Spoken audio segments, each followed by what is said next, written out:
ஆலயா cotton trending வேட்டிகள் ஷர்ட்டுகள்.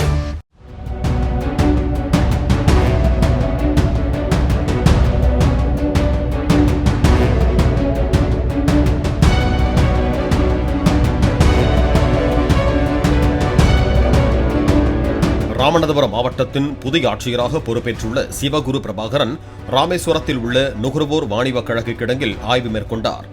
மூட்டைகளில் இருந்த அரிசி, பருப்பு, சர்க்கரை உள்ளிட்டவற்றை வெளியே எடுத்து அவற்றின் தரம் குறித்து ஆய்வு செய்தார். பின்னர் ராமேஸ்வரம் நகராட்சி அலுவலகத்தில் ஆய்வு மேற்கொண்ட அவர் தரைப்பகுதி சேதமடைந்திருந்தது குறித்தும் குப்பைகள் தேங்கியிருந்தது குறித்தும் ஆணையரிடம் கடிந்து கொண்டார்.